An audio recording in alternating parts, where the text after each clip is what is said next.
रामराम मंडळी, आज या आपल्या 11व्या भागाची सुरुवात नाभीम जांबवदाश्रय या भावार्थाच्या निरूपणाने करायची आहे. जांबवंतांचा जीवनाश्रय असणारा राम माझ्या नाभीचं रक्षण करो.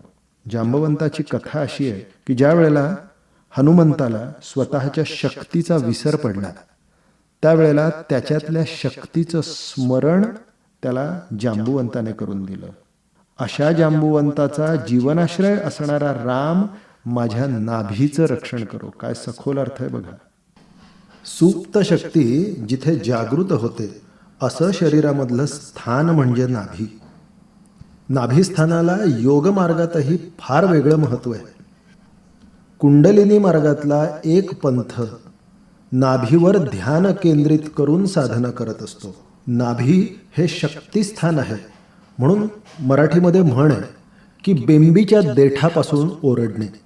कारण काय तर त्या स्थानावरच सगळ्या शक्तींचा समुच्चय आहे. आपल्यातही अनेक सुप्त शक्ती असतात, सुप्त क्षमता असतात, ज्याची जाणीव आपल्यालाच होत नसते. पण सरावाने आपल्यातल्या या शक्ती क्षमता वाढवता येतात. वजन उचलणारे खेळाडू असतात, वेट लिफ्टर्स त्यांना म्हणतात. सुरुवातीला बघा 10 किलो उचलतात, नंतर 20 किलो, मग 30 किलो, असं करत करत ते 200, 300 आणि स्वतःच्या शारीरिक क्षमतेपेक्षा कितीतरी पट अधिक वजन उचलायला लागतात. कारण त्यांच्यातल्या शक्तींचा ते विकास करतात. या क्षमतांचा विकास करण्याचा संकल्प म्हणजे आपल्या आतमधला जांबवंत, जो हनुमंतासारखा पराक्रम आपल्यामध्ये जागा करतो. म्हणून नाभीम जांबवदाश्रय. नाभीस्थानाला सूक्ष्म शक्तींचं, सूक्ष्म क्षमतांचं स्थान मानून आपल्याला नाभीम जांबवदाश्रयाचं स्मरण करायचंय. म्हणजे आपला विकास होईल. मग तो शारीरिक विकास असेल किंवा मानसिकही. पुढे म्हटलंय, सुग्रीवाचा स्वामी राम माझ्या कटिभागाचं म्हणजे कमरेचं रक्षण करो. सुग्रीव हा सदैव कर्तव्यासाठी कटिबद्ध होता. रामाने हाती घेतलेलं कार्य तडीस नेण्याचं सगळ्यात मोठं कार्य जर का कोणी केलं असेल तर ते सुग्रीवाने.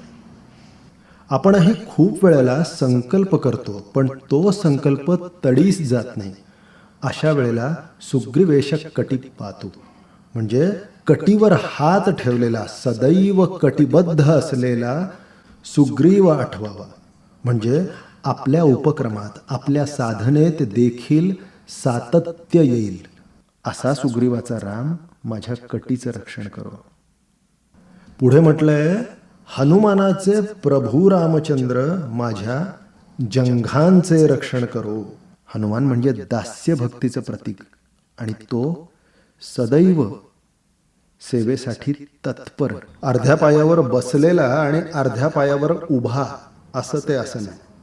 आणि असं केव्हा बसता येतं? ज्या वेळेला जंघा तुमच्या सक्षम असतात त्यावेळेला. शरीर साधनेसाठी समर्थ रामदासांनी जिथे जिथे व्यायामशाळा स्थापन केल्या, त्यातून दंड बैठकांचं, सूर्यनमस्कारांचं प्रशिक्षण दिलं. आजही आपल्या आजूबाजूला आपण विविध उपकरणांनी सज्ज असलेल्या जिम्स बघतो. पण या जिममधून दंड बैठका, सूर्यनमस्कार यांचं प्रशिक्षण दिलं जात नाही. तर उपकरणाच्या सहाय्याने शरीर नुसतंच फुगवलं जातं. नाभीस्थान, जंघास्थान, पोटऱ्या, दंड आणि छाती ही खरी शरीरातली स्थानं, ही व्यायामाने सुदृढ करण्यासारखी. पण आधुनिक जिममध्ये फक्त शरीर फुगवण्याला महत्त्व आहे. मारुतीरायाचं शरीर सौष्ठव बघा. त्या शरीर सौष्ठवातही प्रमाणबद्धता आहे. हातामध्ये गदा घेऊन उभी असलेली पिळदार शरीर मुद्रा पाहूनच असं वाटतं की हे शरीर कुठलाही भार अगदी सहजच उचलू शकतं. नवीन पिढी अतिशय बुद्धिमान आहे, पण त्यांना देखील शरीर कमवावं लागणार आहे. आणि हे शरीर कुणासारखं कमवावं तर हनुमंतरायासारखं, मारुतीसारखं. म्हणून जुन्या काळातल्या व्यायामशाळांमध्ये आजही मारुतीची मूर्ती ठेवलेली असते, तिचं पूजन होत असतं. सक्तीने हनुमत प्रभू म्हणत असताना असं लक्षात घ्यायचं की पहिलवानाची सगळी ताकद ही त्याच्या जांघांमध्ये असते. आपणही व्यायाम करत असताना, योगासनं करत असताना शरीराच्या या भागाकडे लक्ष द्यायचंय. शरीराच्या अगदी मध्यभागी असणारा हा भाग म्हणजे शरीराचं संतुलन आहे. आणि हे संतुलन ध्यानात राहण्यासाठी सक्तीने हनुमत प्रभू. हनुमंत हा रामाचा दास आहे. आणि दास असा तसा असून चालत नाही, तो शक्तिमान असावा लागतो. आपल्यामध्ये देखील एक हनुमान आहे आणि तो देखील दासाची भूमिका घ्यायला तयार आहे.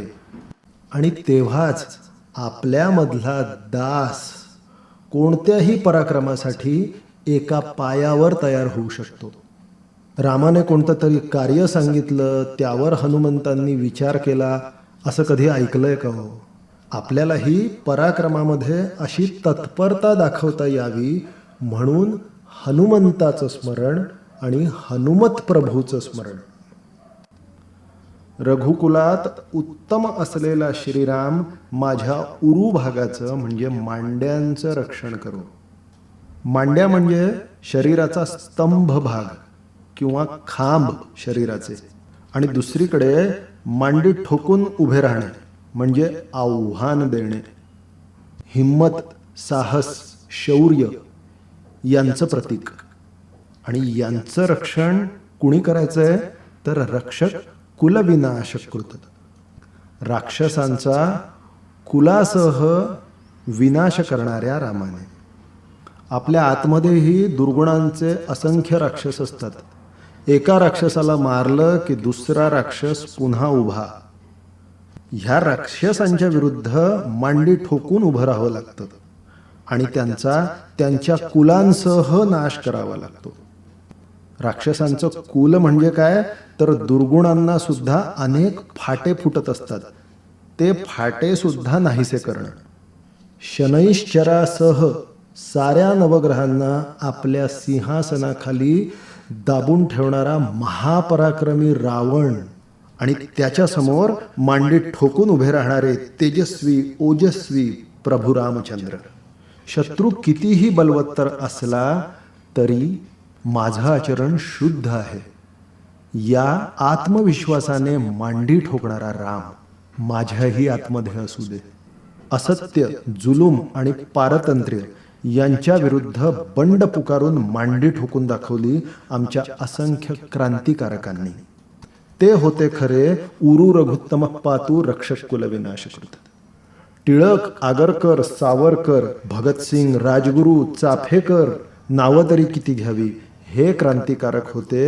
इंग्रजरूपी रावणासमोर मांडी ठोकून उभे राहिलेले उरू रघुत्तम पातू. सर्वसामान्यांसाठी हातात शस्त्र न घेता माहितीचा अधिकार मिळवून देणारे अण्णा हजारे. सगळ्या भ्रष्ट मंत्र्यांनी त्यांना त्रास दिला पण तेही ठरले उरू रघुत्तम पातू. Shivaji Maharaj, doctor Babasaheb Ambedkar, Mahatma Jyotiba Phule, Mahatma Gandhi, Vinoba Bhave, Sardar Vallabhbhai Patel, Lal Bahadur Shastri, mother Theresa, Swami Vivekananda, कर्मयोगी बाबा आमटे, किती नावं घ्यावीत. सगळेच आपापल्या क्षेत्रात उरू रघुत्तम पातू आणि दुष्प्रवृत्तींचा नायनाट करणारे म्हणून रक्षक कुलविनाशकृत. आणि जानुनी म्हणजे गुडघे, माझ्या गुडघ्यांचं रक्षण सेतुकृत म्हणजे सेतू बांधणारा राम करो. गुडघा हा अवयव आपल्या शरीरातलं पृथ्वी तत्व आणि आपतत्व यांना जोडणारा सांधा आहे. म्हणून तो सेतू आहे, शरीरामधला तो सेतू आहे. आणि या सांध्यांचं रक्षण सेतू निर्माण करणाऱ्या रामानं करावं. मग या स्मरणाने जर आपण आपल्या गुडघ्यांची काळजी घेतली तर तेही एक प्रकारचं कवचच नाही का. आजकाल गुडघ्यांचे आजार खूप वाढलेत कारण आपण विसरलोय की गुडघे हा आपल्या शरीरातील सेतू आहे. म्हणून बघावं तिकडे काय ऐकायला मिळतंय आज, नी ट्रान्सप्लांटेशन, गुडघे बदल करण्याची शस्त्रक्रिया. शस्त्रक्रियेपर्यंत जाण्याची वेळ का येते? कारण आपण त्यांची वेळेवर काळजीच घेत नाही.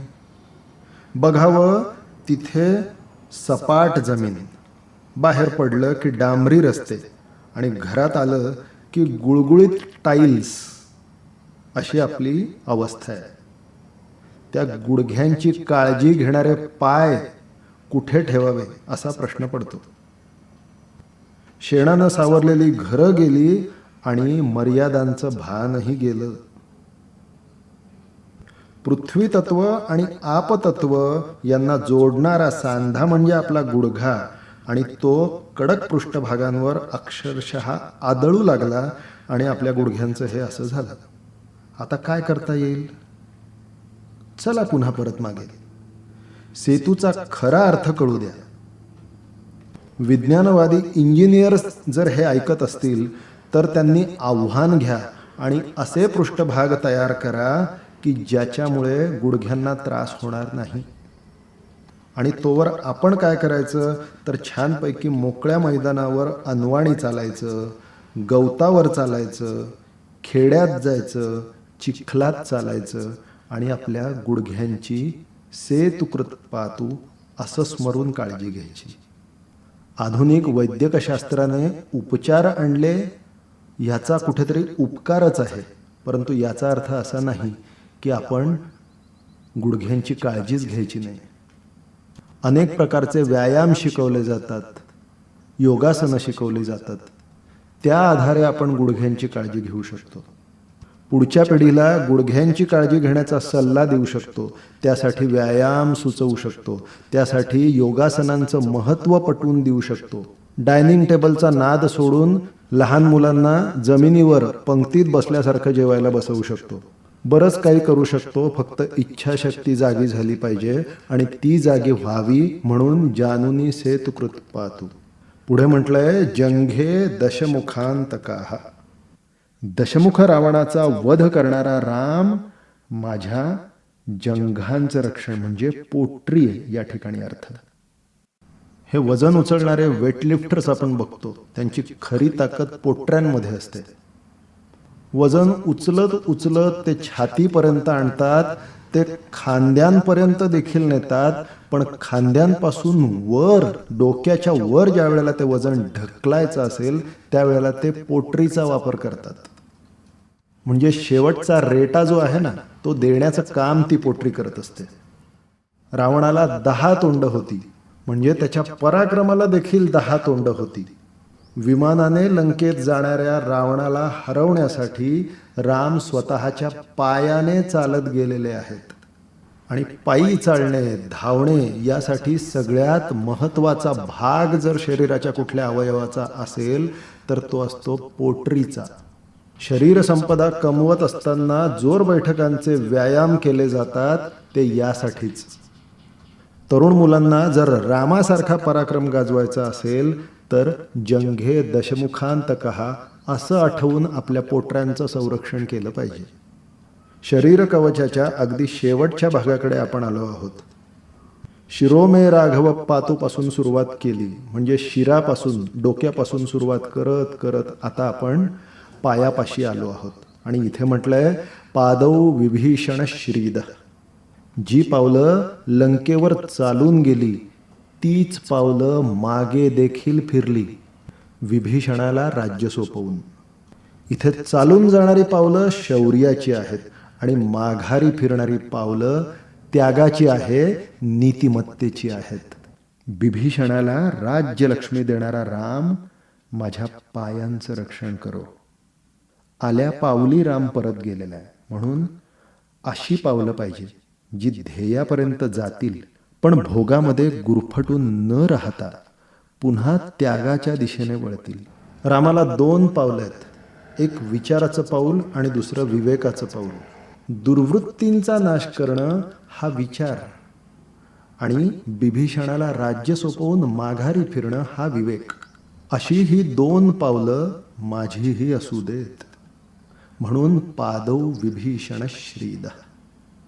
आणि शेवटी म्हटलंय पातु रामोखिलम वपुः. अखिल चराचरामध्ये ठाई ठाई असणारा राम माझ्या शरीरातही ठाई ठाई राहून माझं रक्षण करो.